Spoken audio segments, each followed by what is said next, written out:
त्योहार के माध्यम से लोगों में, हम सबों में, चाहे वह किसी भी धर्म के हो, किसी भी समाज के हो, किसी भी जाति के लिए हो, हम लोग एक मानव हैं। क्रिसमस के अवसर पर जिले भर के चर्चों में विशेष प्रार्थना सभाएं आयोजित की जाएंगी। देवी सराय कैथोलिक चर्च में भी इस पर्व को भव्यता से मनाने की तैयारी हो रही है। चर्च परिसर को रंग-बिरंगी रोशनी और आकर्षक सजावट से सुसज्जित किया जा रहा है। 25 दिसंबर को यहां मेला भी लगेगा, जिसमें बच्चों के लिए झूले, चाट पकौड़ी और अन्य मनोरंजन की विशेष व्यवस्था होगी। चर्च में श्रद्धालु बेंच पर बैठकर कैंडल जलाएंगे और प्रभु यीशु की पूजा अर्चना करेंगे। इस दौरान लोग शांति, प्रेम और अमन चैन की कामना करेंगे। क्रिसमस की पूर्व संध्या यानी 24 दिसंबर की मध्यरात्रि को चर्च में विशेष आयोजन होगा, जिसमें गौशाला, नाटक रूपी स्थल में प्रभु यीशु बालक रूप में भक्तों को दर्शन देंगे।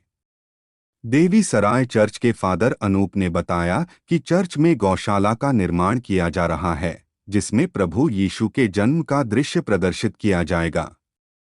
इस गौशाला को कलाकारों द्वारा विशेष रूप से तैयार किया जा रहा है।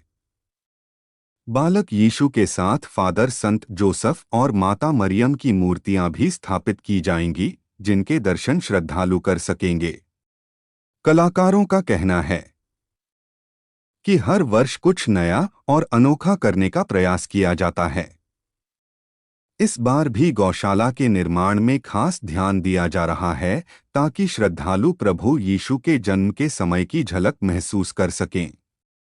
कैथोलिक चर्च में इस बार विशेष मेला आयोजित किया जाएगा, जिसमें बच्चों के लिए जंप झूले और स्वादिष्ट व्यंजनों जैसे चाट पकौड़ी का आनंद लेने की व्यवस्था होगी।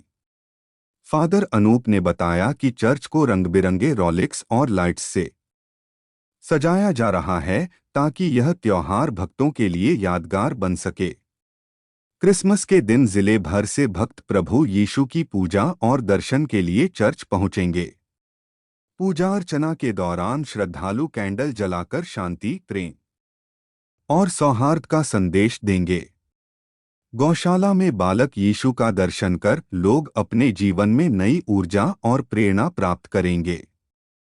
देवी सराय चर्च का यह आयोजन न केवल श्रद्धालुओं के लिए धार्मिक महत्व रखता है, बल्कि यह समाज में प्रेम और भाईचारे के संदेश को भी सुदृढ़ करता है।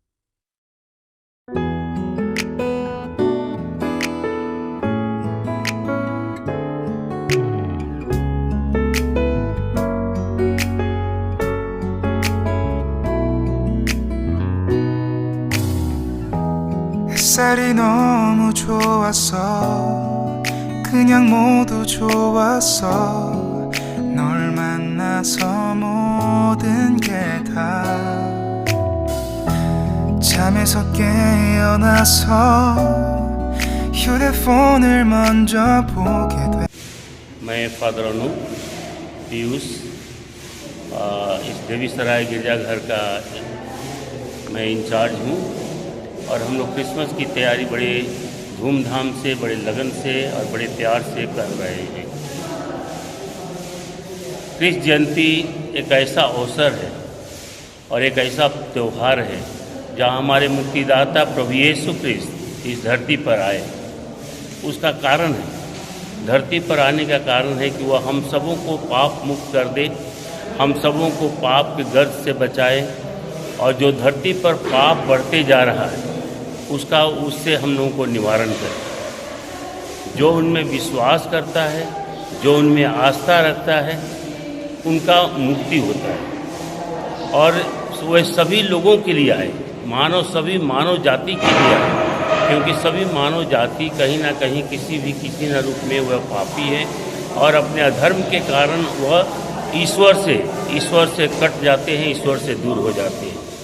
क्रिसमस के त्यौहार की इस जो तैयारी चल रही है, इसमें हम लोग बहुत धूमधाम से प्रभु यीशु क्रिस्त का जन्मदिन को मनाते हैं। और उन्होंने चरनी में जन्म लिया। चरनी में जन्म लेने का एक मकसद है कि ईश्वर होते हुए भी, सारी सृष्टि का मालिक होते हुए भी, सर्वज्ञ और सर्वव्यापी होते हुए भी उन्होंने चरनी को स्वीकार किया, चरनी में जन्म लेना स्वीकार किया। इसका मतलब है कि वह सबसे निम्न लोगों के साथ भी, न केवल धनवानों के साथ, न केवल राजाओं के साथ, बल्कि आम जनता के साथ, गरीब लोगों के साथ रह करके, गरीबता में रह करके उन्होंने पूरे दुनिया को मुक्ति का संदेश दिया, मुक्ति के लिए कार्य किया। और वह मुक्ति का प्रमाण या प्यार जो ईश्वर का हम लोगों के प्रति है, उन्होंने कलवारी पहाड़ पर अपने प्राण को निछावर करते हुए उन्होंने किया है।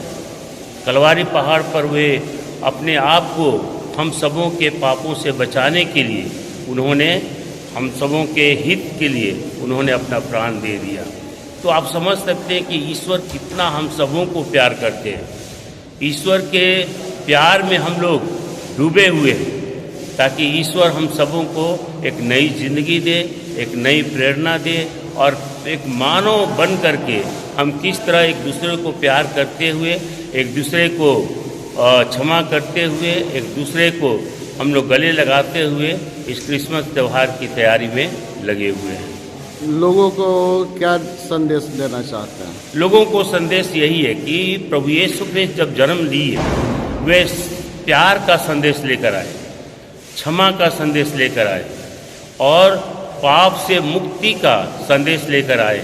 तो मेरा संदेश यही होगा लोगों के बीच में कि इस त्यौहार के माध्यम से लोगों में, हम सबों में, चाहे वह किसी भी धर्म के हो, किसी भी समाज के हो, किसी भी जाति के लिए हो, हम लोग एक मानव हैं। एक मानव के हित में तो हम सबों को एक दूसरे को प्यार करना चाहिए, क्षमा करना चाहिए और एक दूसरे के लिए जीना चाहिए, एक अच्छे इंसान के रूप में जीना चाहिए, ताकि पूरे समाज की भलाई हो, पूरे देश की भलाई हो और हमारा देश प्रेम के प्रवाह में बहती रहे।